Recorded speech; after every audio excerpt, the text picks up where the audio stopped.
सिद्धेभ्यः। ॐ नमः सिद्धेभ्यः। ॐ नमः सिद्धेभ्यः। नमः श्रीवर्धमानाय निर्धूतकलिलात्मने सालोकानां त्रिलोकानां यदि विद्यादर्पणायते यदि विद्यादर्पणायते। बोलिए हिंसा परमो धर्म की। देवाय देव श्री महावीर भगवान की। आचार्य गुरु श्री विद्यासागर जी महाराज की। आचार्य समय सागर जी महाराज की।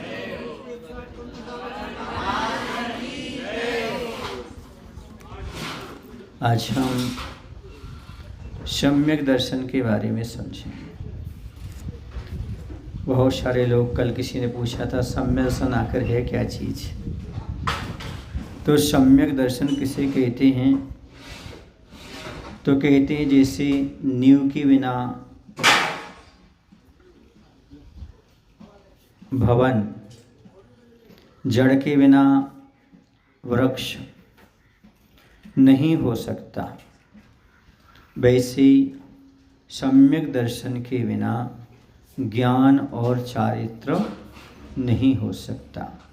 जैसे प्रथम सीढ़ी के बिना महल पर पहुंचना नहीं हो सकता, उसी प्रकार से सम्यक दर्शन के बिना मोक्ष मार्ग प्रारंभ नहीं होता, मोक्ष मार्ग की ओर दिशा ही नहीं होती। सच्चे देव, शास्त्र और गुरु का 3 मूढ़ता रहित, 8 मद से रहित और 8 अंग से सहित श्रद्धान करना सो सम्यक दर्शन है। समझ गए ना? श्रद्धानम परमार्थानम माप्तागम तपोफलाम त्रिमूढ़ापूर्णमष्टांगम सम्यक दर्शन मस्मया। इसे सम्यक दर्शन कहते हैं। अब चारों अनुयोगों में सम्यक दर्शन की परिभाषा शब्दों में भिन्न भिन्न मिलती है, लेकिन सभी का अर्थ एक जैसा होता है।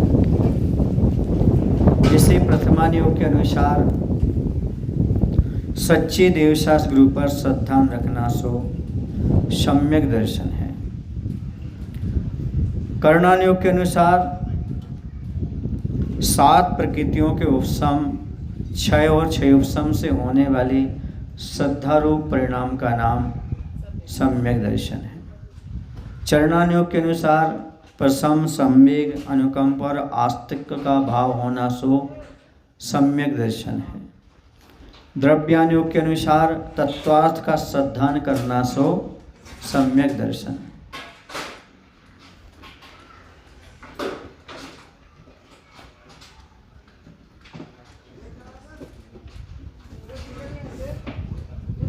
चार अनुयोग के अनुसार सम्यक दर्शन की बात कही। सच्चे देवशास्त्र गुरु पर श्रद्धान प्रथमानुयोग, 7 प्रकृतियों के क्षय उपशम से होने वाली श्रद्धा रूप परिणाम, ये कर्णानुयोग और प्रशम, संवेग, आस्तिक, अनुकंपा, ये चरणानुयोग और द्रव्यानुयोग के अनुसार तत्वार्थ का श्रद्धान करना सो सम्यक दर्शन है। समझ गए? इस सम्यक दर्शन की बात कही। अब देखिए, मैं आपको 3 तत्वों में सम्यक दर्शन की बात करता हूँ। देवशास्त्र गुरु एक तत्व, 7 तत्व दूसरे तत्व और आत्म तत्व तीसरा तत्व। इन पर श्रद्धान कर लो, सम्यक दर्शन हो जाएगा। और मेरी दृष्टि में तो मिथ्यात्व पर श्रद्धान करना भी सम्यक दर्शन है। किस पर श्रद्धान करना? मिथ्यात्व पर श्रद्धान करना सबसे सुंदर और सबसे अच्छा सम्यक दर्शन है। समझ गए? किस पर श्रद्धान करना? मिथ्यात्व पर। मिथ्यात्व पर श्रद्धान करो कि संसार का कारण है, ये दुख का कारण है, ऐसा श्रद्धान करना ही सम्यक दर्शन है। अच्छा, जो जीवादि 7 तत्व हैं, जीव तत्व पर श्रद्धान रखना सम्यसन है कि अजीव पर भी श्रद्धान करना सम्यसन है? आश्रव पर, बंध पर, संबर पर, नजरा पर, मोक्ष पर। तो आश्रव में मिथ्यात आता है कि नहीं आता है? तो मिथ्यात पर श्रद्धा रखना सम्यसन नहीं हुआ क्या? बस जिसका जैसा स्वरूप है उसके उस स्वरूप के अनुसार श्रद्धान करना सो सम्यक दर्शन है। तत्वार्थ माने जिसका जैसा स्वरूप है, मिथ्यात का जैसा स्वरूप है उस पर वैसा श्रद्धान रखो, अजीव का जैसा स्वरूप है उस पर श्रद्धान रखो, वो सम्यक दर्शन है। जिसका जैसा स्वरूप है उसका वैसा ही श्रद्धान करना सो सम्यक दर्शन है। और उस रूप में श्रद्धान नहीं हुआ तो मिथ्या दर्शन है। और सच्चे देव शास्त्र गुरु का क्या स्वरूप है, इसको समझ करके क्या करना, उन पर श्रद्धान करना, ये सम्यक दर्शन है। देवी देवताओं की क्या विवक्षा है, कैसा उनका स्वरूप है, उसे जानना सो सम्यक दर्शन, श्रद्धान करना। एक बार किसी ने आचार्य उगन से पूछा था, आचार्य जी हमने सुना है आप देवी देवताओं को नहीं मानते, यक्ष यक्षिणी को नहीं मानते, धरणेन्द्र पद्मावती को नहीं मानते। तो आचार्य ने बहुत अच्छा उत्तर दिया था, मैं तो मानता हूँ। किसने कहा कि देवी देवताओं को नहीं मानते, किसने कहा कि हम धरणेन्द्र पद्मावती को नहीं मानते? नहीं, हम तो लोगों से यही सुनते कि आचार्य नहीं मानते हैं। तो आचार्य ने एक ही जवाब दिया, जैसा आगम में उनका स्वरूप है वैसा मानते हैं। वो असंयमी है। कैसे हैं? असंयमी है, पूजनीय नहीं है। सुन रहे ना, अष्टपहड़ ग्रंथ में लिखा है असंयद ना बंदामी, ना बंधन, मतलब असंयमी की वंदना नहीं करना चाहिए। असंयमी है वो, वंदना की योग नहीं है, नमस्कार की योग नहीं है, श्रद्धा के विषय नहीं है, ऐसा हम मानते हैं। समझ गए आप लोग? तो जिसका जैसा स्वरूप है वैसा मानना ही सम्यक दर्शन है। उसके विपरीत मानना तो, यदि उनको पूजनीय मानोगे तो मिथ्या दर्शन हो गया। उनका जैसा स्वरूप है वैसा उसको स्वीकार करो। मिथ्यात को कोई, आप मिथ्यात को मानते हो क्या? हाँ मानते हैं मिथ्यात। किसने कहा मिथ्या? उसके सामने मिथ्यात छोड़ दिया, मिथ्या धारणा छोड़ दी कि मिथ्यात छोड़ दिया? मिथ्यात का नाम लेते हो क्या? मिथ्यात के बारे में बोलते हो कि नहीं बोलते? क्यों नहीं बोलोगे? मिथ्यात के बारे में नहीं बोलोगे आप? हाँ, मिथ्या क्या है? गलत चीज को गलत बोलेंगे, सही को सही बोलेंगे। मिथ्यात को मिथ्यात बोलने में मिथ्यात छोड़ दिया। मिथ्यात छोड़ने का था अपनी श्रद्धा को, किसको? गलत धारणा को छोड़ना मिथ्यात कहलाता है। और मिथ्यात कहने से मुंह मत सुकोड़ो, क्योंकि ये भी श्रद्धा का विषय है। मिथ्यात किसका विषय है? मिथ्यात श्रद्धा का विषय है। ये हमें संसार में रुलाता है, ऐसा विश्वास रख करके चलो, तब आपके लिए समझन प्राप्त होगा। समझ गए? आपने कभी क्या बोलते हैं, तखत देखा जिस पर हम बैठे हैं? देखा? तखत नहीं देखा आपने जिस पर हम बैठे हुए हैं? दिख रहा है? कितनों को दिख रहा है? तखत में कितने पाए होते हैं? बस सम्यक दर्शन इसी का नाम है, जिसमें 4 पाए होते हैं। चरणान योग कहता है सम्यक दर्शन के तखत में 4 पाए होते हैं, प्रशम, संवेग, अनुकंपा और आस्तिक। जैसे 4 पायों से एक पाटा बनता है, वैसे 4 पायों से क्या बनता है? सम्यक दर्शन बनता है। समझ गए? और उसमें क्या होना चाहिए उसके साथ साथ? कह रहे 3 मूर्ताएं मत पालो, 8 मद मत रखो, और 8 अंग से सहित होना चाहिए, तभी वह सम्यक दर्शन कहलाता है। ठीक है? अब हमने दूसरी बात आपको बताई, आत्म तत्व। तो आत्म तत्व क्या कहेगा? आत्म तत्व ये कहेगा, पर पदार्थों से भिन्न आत्मा का श्रद्धान करना सो निश्चय सम्यक दर्शन हो जाएगा। किससे? पर पदार्थों से पृथक आत्मा का क्या करना? श्रद्धान करना। तो ये क्या कहलाएगा? निश्चय सम्यक दर्शन कहलाएगा। समझ गए? हाँ, ग्रस्तों को निश्चय सम्यक दर्शन प्राप्त नहीं हो सकता, व्यवहार सम्यक दर्शन ही प्राप्त हो सकता है। समझ गए? क्योंकि निश्चय सम्यक दर्शन निश्चय चारित्र्य का अविनियम भाव संबंध रखता है, या वीतराग चारित्र्य का अविनाभाव संबंध रखता है। जहाँ पर वीतराग चारित्र्य होगा वहीं पर वीतराग या निश्चय सम्यक दर्शन होगा, और वो कहाँ होगा? सप्तम गुण स्थान में होगा। इसलिए आप लोगों ने पूरा सापकाचार पढ़ा होगा, उस सापकाचार ग्रंथ में कहीं भी निश्चय सम्यक दर्शन का व्याख्यान नहीं आया होगा। आया क्या? अच्छा, इस संबंध में तुम्हारा ने कहीं दिया नहीं, मात्र सम्यक दर्शन कहा। क्या कहा? हाँ, क्योंकि वहाँ पर ग्रस्त व्यवहार को ही निभा सकता है, उतना कर सकता है। अब सम्यक दर्शन के दो भेद भी होते हैं, सराग सम्यक दर्शन और वीतराग सम्यक दर्शन। सराग सम्यक दर्शन क्या है? धर्मानुराग सहित जो सम्यक दर्शन होता है वो सराग सम्यक दर्शन होता है। उसके गुण होते हैं प्रशम, संवेग, अनुकंप और आस्तिक। इनके माध्यम से इसकी अभिव्यक्ति होती है। अब यहाँ पर ये समझें कि प्रशम क्या है, संवेग क्या है, अनुकंपा क्या और आस्तिक क्या है। तो प्रशम का अर्थ है राग आदि की तीव्रता का ना होना, कषाय की मंदता का होना, प्रशम भाव है। समित होते जाना, उत्कृष्ट रूप से सम हो जाना। कषाय राग द्वेष आदि क्या होना? सम हो जाना, मतलब दब जाना। इसका नाम क्या है? प्रशम भाव है। संवेग, संवेग का अर्थ है संसार से भय खाना। संसार मतलब अभी बाहर निकलो डरने लगो। संसार किसका नाम है? राग द्वेष मोह, या संसार की क्रियाओं से भय खाना। संसार की क्रियाएं कौन सी हैं? 5 पाप। 5 पापों से भय खाना ही संसार से भय खाना है। और यदि उल्टे क्रम में लें तो धर्म और धर्मात्माओं से अनुराग होना, यही भी सम्यक दर्शन है। कहीं कहीं वायर गड़बड़ हो रहा है, आवाज़, या तो फिर आवाज़ किसी से पीछे कम कर दी है। किसी को आता है आवाज़ करना, तेज करना? तो यहाँ पर कौन सा चल रहा था? संवेग की बात चल रही। संवेग का अर्थ क्या होता है? धर्म धर्मात्माओं से प्रेम होना, या पाप और संसार से भय होना। नियम है, जहाँ आपको संसार से और पाप से भय होगा वहाँ धर्म और धर्मात्मा से प्रेम होगा, या धर्म और धर्मात्मा से प्रेम होगा तो संसार और पाप से आपको क्या लगने लगेगा? भय लगने लगेगा। लोग महाराज के पास क्यों नहीं आते, गुरु के पास? क्योंकि वो पाप से नहीं डरते, इसलिए महाराज से डरते हैं।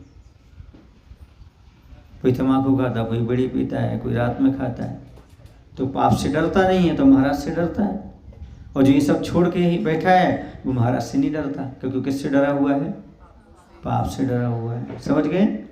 हाँ, तो पाप से डरने वाला नियम है धर्म से प्रेम करता होगा, या धर्म से प्रेम करने वाला पाप से डरता होगा, तभी तो यह कर रहा है। फिर आता अनुकंपा। अनुकंपा का अर्थ होता है प्राणी मात्र से मैत्री भाव रखना, या उनके दुख को देख करके स्वयं दुखी होना, ये अनुकंपा का लक्षण है। उसके अनुसार माने कंपित हो जाना, हृदय कंपित हो जाना। सर्दी से बहुत सारे लोग कांपते हैं, या सर्दी से नहीं कांपने की बात कही, दूसरे को दुख को देख करके कांपना, ये अनुकंपा है। फिर आता आस्तिक। आस्तिक माने जीवादि पदार्थ हैं, स्वर्ग है, नरक है, ऐसा श्रद्धा होना, ये कहलाता है आस्तिक गुण। ये किसके लक्षण हो गए? ये हो गए सराग सम्यक दर्शन के लक्षण। यदि आपके पास सम्यक दर्शन है तो ये 4 बातें आपके अंदर आना चाहिए। कौन कौन सी 4 बातें? प्रशम, संवेग, अनुकंपा और आस्तिक। और इसके बाद आता है वीतराग सम्यक दर्शन। राग रहित सम्यक दर्शन वीतराग सम्यक दर्शन कहलाता है। यह वीतराग चारित्र्य का अविनाभावी है, अर्थात जहाँ पर वीतराग चारित्र्य होगा वहीं पर यह वीतराग सम्यक दर्शन होगा। एक के बिना दूसरा नहीं रह सकता। यहाँ श्रद्धा और चारित्र में एकता होती है। किसमें? श्रद्धा और चारित्र में यहाँ पर एकता होती है। रामचंद्र जी सम्यक दृष्टि थे। एक तरफ जब सीता जी का हरण हुआ तो वह सीता जी की खोज में निकल गए। वृक्ष से पूछा, नदी से पूछा, सुना आप लोगों ने सब कुछ, सबसे उन्होंने पूछा, ठीक है ना, मेरी सीता कहाँ है। दूसरी तरफ जब वो मुनि बन गए, शुद्ध उपयोग में लीन हो गए, तब सीता जी का जीव कहाँ से विचार करता है कि देखो इनके साथ हम रहे और अब क्या हो गया, ये जल्दी मोक्ष चले जाएंगे और हम रह जाएंगे, तो इन्हीं के साथ हमें मोक्ष जाना है। सुन रामचंद्र जी को क्या करना चाहा? उपसर्ग करना चाहा। हाँ, प्रतिनिधि का जीव ऊपर से आया और आकर के क्या किया, मुनि रामचंद्र जी पर क्या किया? उपसर्ग किया ध्यान से, लेकिन उचित नहीं हुई। तो जरा विचार करो, बात ऐसी है कि रामचंद्र जी सम्यक दृष्टि थे पहले, पर सबसे सीता जी का पता पूछ रहे थे। अब बीतरागी हो गए, सो अब वो जीव आकर के बार बार कह रहा है तो भी सुनने वाले नहीं है। समझ गए आपके? नहीं, पहले क्या था? सम्यक के साथ राग था, आस्था तो थी, पर आचरण में भेद था जब वो घर में थे। लेकिन अब आचरण और आस्था एक हो गई, इसलिए कोई भी सामने आ जाए अब ध्यान से चित होने वाले नहीं हैं। समझ गए? वो सराग सम्यसन था, ये भीतराग सम्य दर्शन है, बस इतने ही अंतर है। हैं? बिल्कुल, उपसर्ग का भाव उनको परेशान करना नहीं, उनके साथ हमारे लिए मोक्ष जाना, ये भाव है।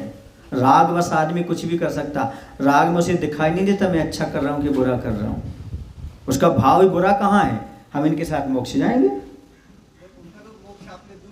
बिल्कुल नहीं कि हमारे साथ जाएंगे, उनको तो जाना ही है, हमारे साथ जाएं तो अच्छी बात है, हम उनके साथ जाएं तो हाँ। अब जब तुम सीता जी बनोगे तब मालूम पड़ेगा।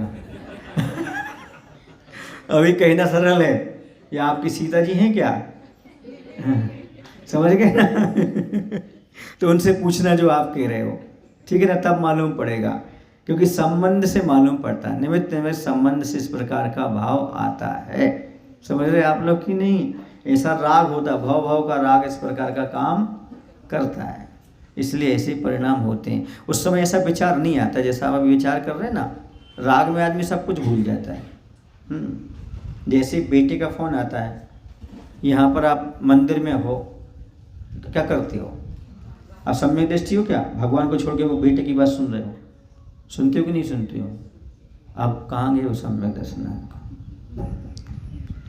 बोलो, वे तो बेटे की बात है, वो तो मोक्ष जाने की बात थी, तो उसमें कोई बाधा नहीं है। सुन रहे आप लोग की नहीं? सुनो एक दूसरी बात, अभी मात्र दर्शन मोहिनी का अपहरण हुआ है। किसका? राग द्वेष निवृत्ति चरणम प्रतिपद्यते साथ। यदि राग द्वेष को दूर करना चाहते हो तो चारित्र लेना ही पड़ेगा। अभी अनंतानुबंधी कसाई गई है, अभी चारित्र मोहिनी ज्यों की त्यों विद्यमान है। अब दूसरा प्रश्न आपसे करता हूँ श्रीश भाई, तब तो तुम्हारा नाम भी मालूम पड़ गया, चलिएगा। देह जीव को एक गिने सो बहिरातम तत्व मुधा है। छेड़ाला में क्या लिखा? दो देह और जीव को एक गिनता वो कौन है? बहिरात्मा है, ठीक है ना। अब नाम नहीं ले रहा हूं मंच पर, बलभद्र नारायण का मृत शरीर 6 महीने पहले तक लिए रहे, उसे खिलाते रहे पिलाते रहे, क्या मान के खिलाते रहे?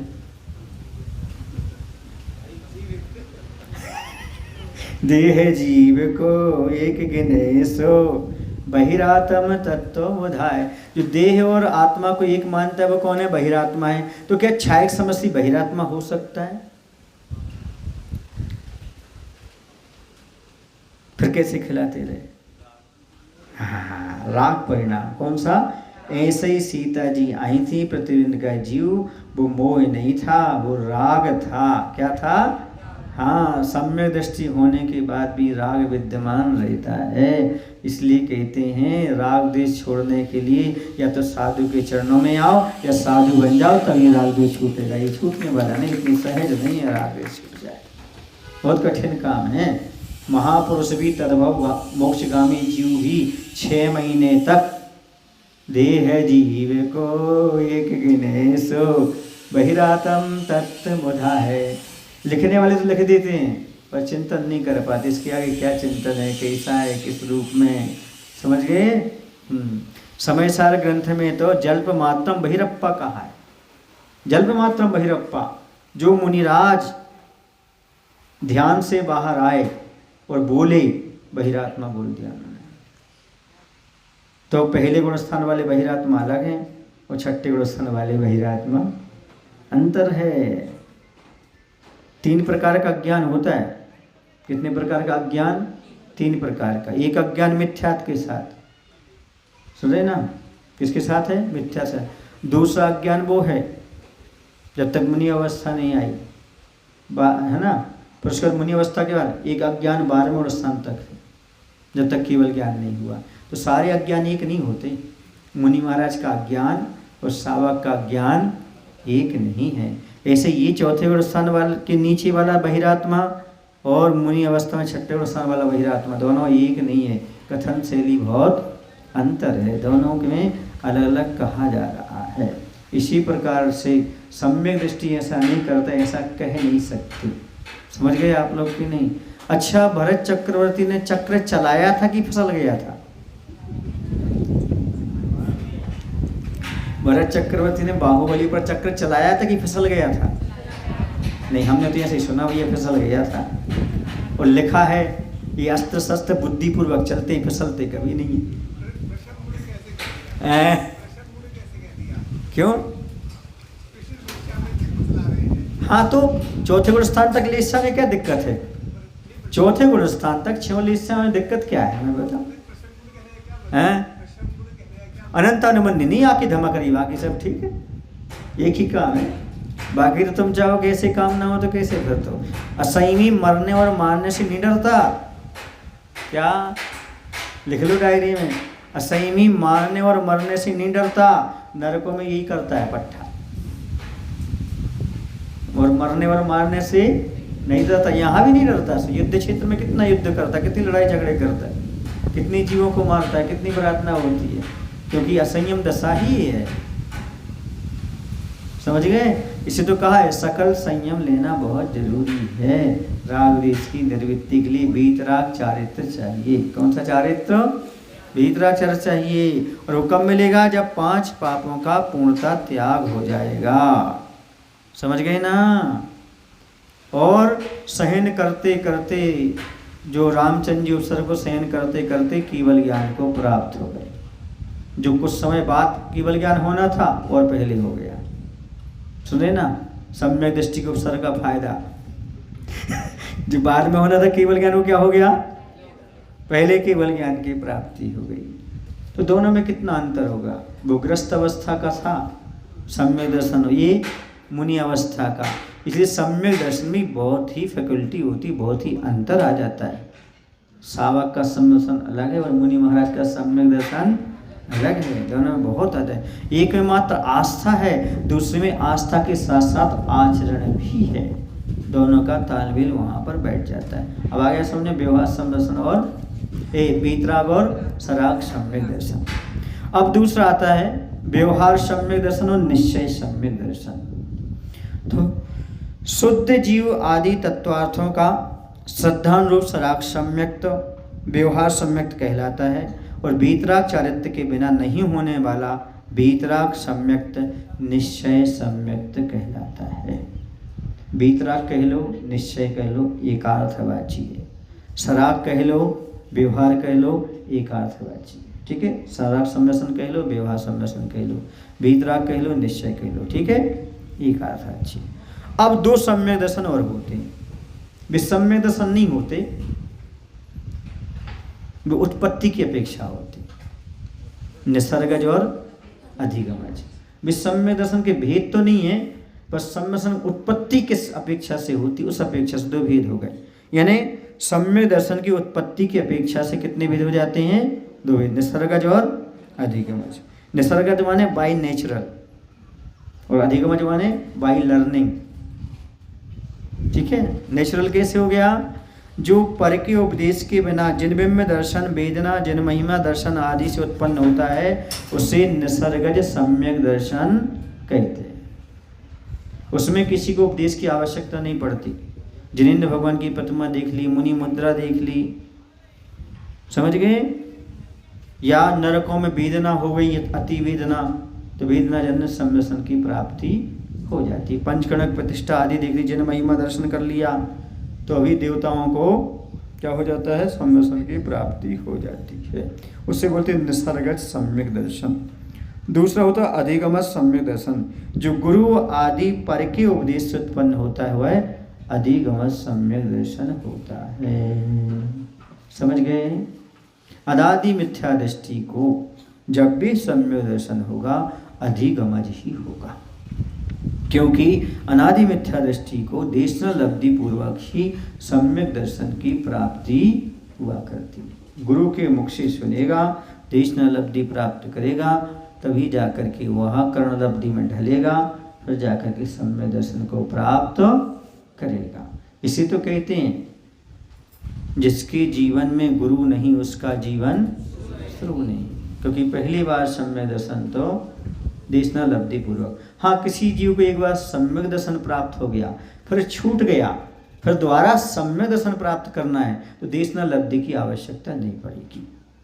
जाति स्मरण से भी हो जाएगा, भगवान की जिनमें के दर्शन से भी हो जाएगा, समझ गए? जिन महिमा दर्शन से हो जाएगा, वेदना जन्य हो जाएगा। लेकिन अनादि से जिसको एक भी बार प्राप्त नहीं हुआ उसे यदि सम्यक दर्शन प्राप्त करना है तो उसे देशनल अवधि पूर्वक ही होगा। समझ गए? इसलिए क्या कहते हैं आप लोग? जिसके जीवन में गुरु नहीं उसका जीवन, हाँ, क्योंकि पहली बार तो एक कंडीशन उसको चाहिए ही चाहिए।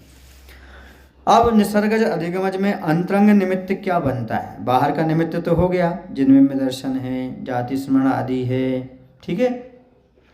तो अंतरंग में दोनों ही सम्यक मिथ्या, सम्यक प्रकृति और अनंतानुबंधी चतुष्क, इन 7 प्रकृतियों का उपशम, क्षय और क्षयोपशम होना अंतरंग निमित्त कहलाता है। ठीक है ना? ये बाहरी निमित्त हो गए, अंतरंग निमित्त भी जरूरी है। इन 7 प्रकृतियों का क्षय, क्षयोपशम और उपशम ये चाहिए, तब जाकर के वह किसी भी प्रकार का एक प्रकार का सम्यसन होता है। यदि उपशम हुआ तो उपशम सम्यक दर्शन, क्षय हुआ तो क्षायक सम्यसन और क्षयोपशम हुआ तो क्षयोपशम सम्यक दर्शन की प्राप्ति होती है। ये 7 प्रकृतियाँ समझ लो। कौन सी प्रकृतियाँ? 7, अनंतानुबंधी, चौकड़ी और मिथ्या, सम्यक मिथ्या और सम्यक प्रकृति। समझ गए? इस प्रकार से प्रकृतियां जब होती हैं तब उसके बाद ये होता है। अंतरंग निमित्त की अपेक्षा से सम्यक दर्शन कितने भेद हैं? तो अंतरंग निमित्त की अपेक्षा 3 भेद हो जाते हैं, जो भी मैंने बताया। उपशम सम्यक दर्शन, क्षयोपशम सम्यक दर्शन और क्षायक सम्यक दर्शन। ये 3 प्रकार के सम्यक दर्शन हो जाते हैं। समझ आ रहा आप लोगों को?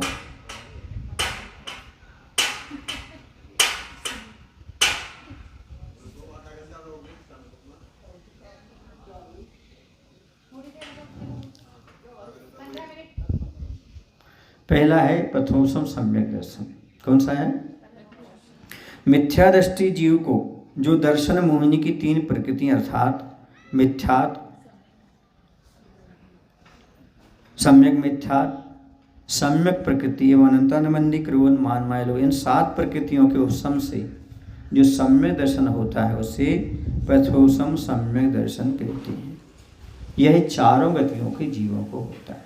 किनको होता है? चारों गतियों के जीव को। कौन सा? प्रथमोपशम सम्यक्त। फिर आता है द्वितीयोपशम सम्यक्त। क्षयोपशम सम्यक दर्शन के अनंतर जो उपशम सम्यक दर्शन होता है उसे द्वितीयोपशम सम्यक दर्शन कहती है। यह भी 7 प्रकृतियों के उपशम से होता है। 7वें गुणस्थानवर्ती मुनि यदि उपशम श्रेणी चढ़ें तब उनको क्षायक सम्यक दर्शन का या द्वितीयोपम सम्यक दर्शन आवश्यक होता है। सुने, मुनि महाराज हैं, सप्तम स्थानवर्ती हैं, तो प्रथमोपम सम्यक दर्शन का काल बहुत कम है, तो इसे छयोपम सम्यक दर्शन में बदलना पड़ेगा। अब क्या होगा, छयोपम सम्यक दर्शन जो होता है वह सप्तम से आगे नहीं चलता। कहाँ नहीं चलता? तो वहाँ पर जो उसका छयोपम सम्यक दर्शन है वह या तो तुम्हारा क्या हो जाएगा, छायक बन जाएगा, या फिर द्वितीयोपम में परिवर्तित हो जाएगा। जब वह उपसम श्रेणी मानेंगे, क्या मानेंगे? कई आचार्यों ने द्वितीयोपम सम्यक दर्शन जो है वह चतुर्थ गुण स्थान से भी स्वीकार किया है। कितने गुण स्थान से? चतुर्थ गुण स्थान से। और कई आचार्यों ने जो है इसी सप्तम गुण स्थान से ही स्वीकार किया है। समझ गए? तो कोई उपसम श्रेणी मानने वाले हैं, ऐसे मुनिराज के पहले सम्यक दर्शन था। कौन सा सम्यक दर्शन था उनके पास? छयोपम सम्यक दर्शन था। तो उन्होंने क्या किया, उपसम सम्यक दर्शन प्राप्त किया, उसको बोलते हैं द्वितीयोपम सम्यक दर्शन। यह भी 7 प्राकृतिक उपसम से होता है। सप्तम स्थानवर्ती मुनि यदि क्या करें, उपसम श्रेणी चढ़ें, तब उनको छायक सम्यक दर्शन या द्वितीय सम्यक दर्शन आवश्यक होता है। समझ गए? अन्य आचार्यों के मत अनुसार द्वितीय सम्यक दर्शन चतुर्थ स्थान से सप्तम स्थानवर्ती छयोपम सम्यक दृष्टि प्राप्त करता है। धवला जी पुस्तक में, मूलाचार ग्रंथ में, कार्तिकानुपेक्षा में, ऐसे 3 ग्रंथों में ये उल्लेख भी मिलता है। ठीक है, चतुर्थ स्थान से सप्तम स्थान तक का मिलता है, चौथे स्थान वाला भी प्राप्त कर सकता है। और सर्वप्रथम जीव कौन सा सम्यक दर्शन प्राप्त करता है? इन 3 में से सबसे पहले जीव कौन सा सम्यक दर्शन प्राप्त करेगा? तो सबसे पहले वह प्राप्त करेगा तो उसका नाम क्या होगा? प्रथमोपम सम्यक दर्शन। ठीक है, फिर इसके बाद प्रथमोपम सम्यक दर्शन एवं द्वितीयोपम सम्यक दर्शन प्राप्त करने की स्वामी कौन कौन होते हैं? तो प्रथम सम्यक दर्शन किन किन को प्राप्त हो सकता है? तो संगी पंचेंद्रिय, पर्याप्त, गर्भजन्म और उपाजन्म वाले मिथ्या दृष्टि ही प्राप्त करते हैं। कौन सा? प्रथमोपम सम्यक दर्शन। कौन होगा वो? पहले मिथ्या दृष्टि होगा, ये कंडीशन है। संगी पंचेंद्रिय होगा क्योंकि मन चाहिए, पर्याप्तक चाहिए, गर्भ और उपाजन्य वाला चाहिए, उसी को प्रथमोपम सम्यक दर्शन प्राप्त होता है। संगी पंचेंद्रिय सम्मोचन जन्य वाले प्राप्त नहीं कर सकते। संगी पंचेंद्रिय है लेकिन सम्मोचन जन्य वाला है तो भी प्रथमोपम सम्यक दर्शन प्राप्त नहीं कर सकता, क्योंकि गर्भ जन्म और उपाद जन्य वाला चाहिए। उपाद जन्म है देव और नारिकों की अपेक्षा, और गर्भ जन्म में मनुष्य और त्रियंचों की अपेक्षा। ठीक है, ये व्यवस्था यहाँ पर बताएं। फिर द्वितीयोपम सम्यक दर्शन, इसी छयोपम सम्यक दर्शन वाले मुनि या 4 से 7 गुण स्थान वाले छयोपम सम्यक दृष्टि कर्म भूमि के मनुष्य प्राप्त कर सकते हैं, भोग भूमि के प्राप्त नहीं कर सकते। कौन सा? द्वितीयोपम सम्यक दर्शन भोग भूमि के जीवों के नहीं पाया जाता। समझ गए? हाँ, किन के पाया जाएगा? कर्म भूमि के मनुष्यों को ही प्राप्त हो सकता है। थोड़ा समझ लो आप लोग, है ना? समझाऊं? ये क्षय क्या है, उपसम क्या है, क्षय उपसम क्या है? एक बाल्टी है, क्या है? बाल्टी। बाल्टी में मटमैला पानी भरा हुआ है, मिट्टी से मिश्रित है। ये हो गया ओदेक भाव। कौन सा हो गया? ओदेक। अब उसको शांति से बाल्टी को छोड़ दिया, धीरे धीरे धीरे मिट्टी नीचे जम गई। ये हो गया उपसम। क्या हो गया? उपसम हो गया। थोड़ा सा हिल गया, थोड़ा उदय आ गया, समय प्रकृति का बाकी है, क्षय उपसम हो गया। फिर शांति से वो बैठ गया, ठीक है ना, द्वितीय उपसम हो गया। और उसके लिए क्या किया? पानी को पूरा निकाल लिया, मिट्टी अलग हो गई, पानी अलग हो गया, ये छायक हो गया, क्षय हो गया। समझ गए? उपसम, क्षयोपसम, ओदेक और छायक। अब समझ में आ गया ना? इसी प्रकार से प्रकृतियों के साथ होता है। कर्म रूपी प्रकृतियाँ जो आत्मा में पड़ी हुई हैं, दब जाना सो उपसम हो गया, है ना। कुछ उदय में रहना सो क्षय सम हो गया, ठीक है ना। पूरा उदय में रहना सो औदिक हो गया, पूरे क्षय को प्राप्त हो जाना सो दब जाना सो क्षय, ठीक है। इस प्रकार क्षय सम का अर्थ ही होता है अंश प्रकट होना, क्या होना, कुछ अंश प्रकट होना, वो क्षय सम कहलाता है। अब प्रथमोत्तम एवं द्वितीयोत्तम सम्य दर्शन में क्या अंतर है, अभी पढ़ करके आ रहे हैं। प्रथमोत्तम सम्य दर्शन और द्वितीयोत्तम सम्य दर्शन में अंतर क्या है। तो प्रथमोत्तम सम्य दर्शन, धर्म का प्रारंभ इसी से होता है, किससे, प्रथमोत्तम सम्यक। जब तक सम्यक दर्शन नहीं है तब तक धर्म ध्यान नहीं है। अच्छे सुन लेना, मिथ्या दृष्टि जीव धर्म ध्यान नहीं करता, पूजा करे, अभिषेक करे, विधान करे, व्रत पाले, कुछ भी पाले, वो धर्म नहीं कहलाएगा, सोपयोग नहीं बन पाएगा उसका। सो योग रह सकता है पर उपयोग नहीं रह सकता। वचन की क्रिया है, काय की क्रिया है, पर मन की क्रिया नहीं मानी इसको। इसलिए मिथ्या छोड़ना जरूरी है, वरना आप कितना भी पूजन कर लेना, धर्म ध्यान कर लेना, ये आपका धर्म माना ही नहीं जाएगा, क्योंकि धर्म ध्यान यहीं से प्रारंभ होगा। अब द्वितीयोत्तम सम्यक दर्शन, यह धर्म प्रारंभ होने के बाद ही होता है। कब होता है, जब आपका धर्म ध्यान प्रारंभ हो जाए उसके बाद ही ये होगा। कौन सा, द्वितीयोत्तम सम्यक। प्रथमोत्तम सम्यक दर्शन जो है ना, चारों गतियों के जीवों के होता है, लेकिन द्वितीयोत्तम सम्यक दर्शन चौथे से सातवें गुणस्थानवर्ती जीवों को होता है। कहीं कहीं एक मत के अनुसार तो मात्र साधु को ही होता है, क्योंकि उन्होंने सप्तम गुणस्थान में स्वीकार किया है। इसमें प्रथमोत्तम सम्यक में 4 से 7 तक गुणस्थान होते हैं, और द्वितीयोत्तम सम्यक में 4 से 11 तक गुणस्थान होते हैं, क्योंकि उपसम श्रेणी मानने वाले कितने हो जाएंगे, 4 से 11 तक हो जाएंगे। किसी भी गति की अपर्याप्त अवस्था में नहीं रह सकता प्रथमोत्तम सम्यक दर्शन। क्या नहीं रह सकता, अपर्याप्त अवस्था में। जैसे किसी ने यहाँ से मरण किया है तो साथ में नहीं जा सकता, और वहाँ उत्पन्न भी नहीं हो सकता पर्याप्त अवस्था में। और ये एक जगह पाया जाता है मात्र, तो जो सम्यक दर्शन एक गति में पाया जा सकता है। कौन सी अवस्था में, अपर्याप्त अवस्था है, बताओ कौन सी में, देखो सुनिए ना, कोई मुनि महाराज हैं, देवायु का आश्रय कर रहे हैं ना, तो उस समय क्या होगा, मात्र देवगति की अपर्याप्त अवस्था में द्वितीयोत्तम सम्यक दर्शन हो सकता है, उसे लेकर के ऊपर जा सकते, समझ गए। अब प्रथमोत्तम सम्यक दर्शन यह मिथ्या दृष्टि प्राप्त करता है। कौन प्राप्त करेगा, प्रथम सम्यक दर्शन मिथ्या दृष्टि, और यह क्षयोत्तम सम्यक दृष्टि प्राप्त करता है, क्योंकि क्षयोत्तम से ही द्वितीयोत्तम में परिवर्तन होता है या फिर छाया का परिवर्तन होता है, ठीक है। अब प्रथम सम्यक दर्शन का काल बहुत कम होता है, इसलिए इसमें मरण नहीं हो सकता। प्रथम सम्यक दर्शन में क्या नहीं होता, मरण नहीं होता, और द्वितीय सम्यक दर्शन में मरण होता है। यह अर्ध परिवर्तन काल में असंख्यात बार हो सकता है। एक बार किसी जी को सम्यक दर्शन प्राप्त हो जाता है तो यह अर्ध पुद्गल परावर्तन काल शेष रहता है, उसके बाद से मुक्ति की प्राप्ति हो जाती है, ठीक है ना। तो उतने अर्ध पुद्गल परावर्तन काल में असंख्यात बार क्या हो सकता है, प्रथम सम्यक दर्शन हो सकता है। और द्वितीय सम्यक दर्शन यह एक भाव में 2 बार और संसार चक्र में कुल 4 बार हो सकता है। जितने बार उपसम श्रेणी मारी जा सकती है उतनी बार ही हो सकता है। एक भाव में कितनी बार उपसम श्रेणी मारी जा सकती है, 2 बार, इसलिए 2 बार द्वितीय सम्यक दर्शन हो सकता है। और पूरे जब तक मुक्ति ना हो तब तक 4 बार, इसलिए कितनी बार हो सकता है, ये 4 बार हो सकता है, ठीक है।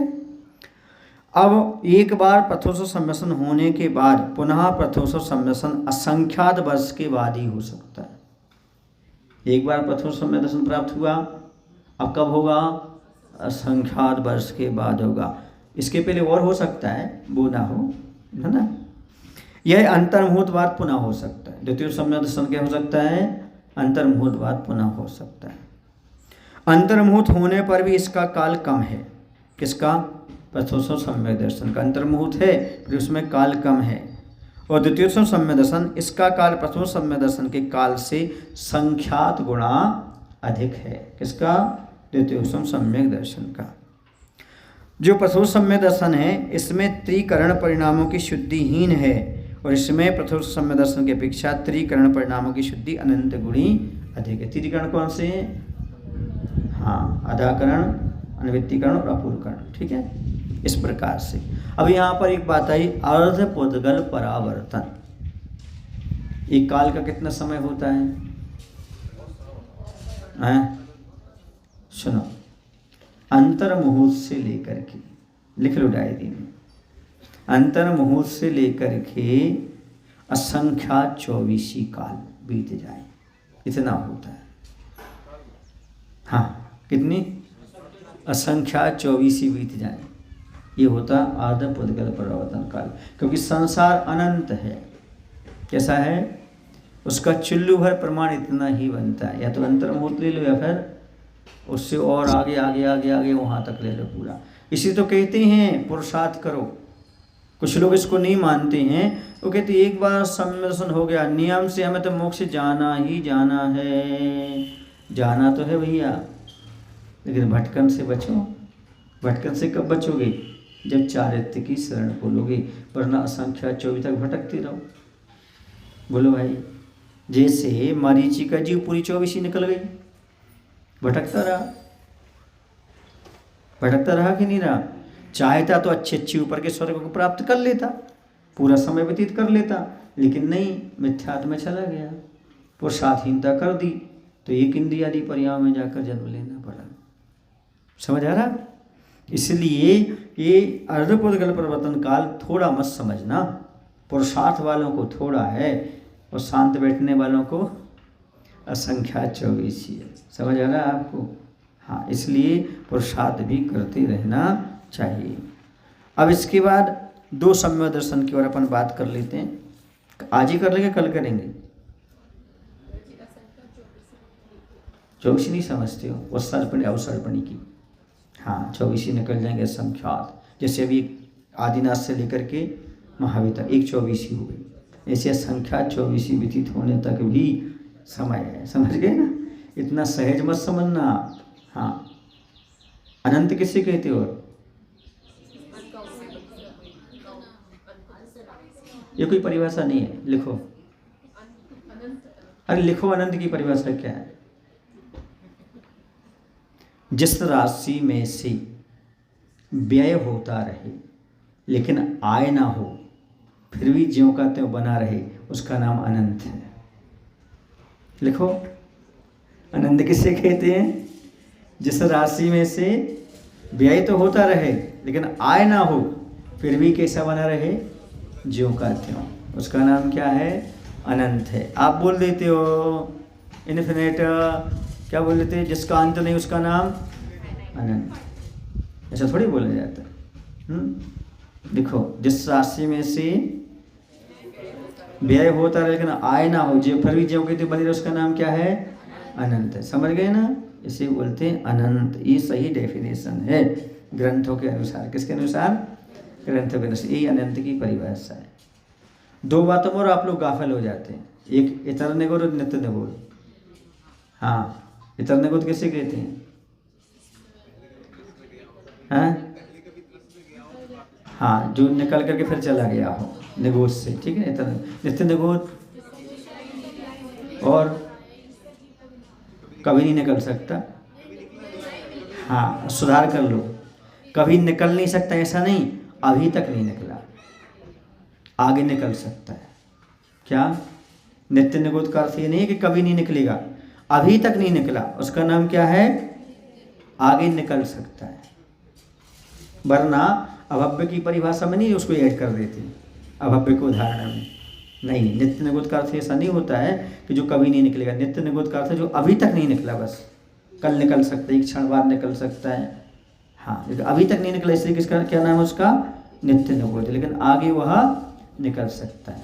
ऐसी अनंत की परिभाषा आपको हमने बता दी, ठीक है। इतने पर्याप्त है। बोलो महावीर भगवान की जय। आचार्य गुरुदेव श्री विद्यासागर जी महाराज की जय।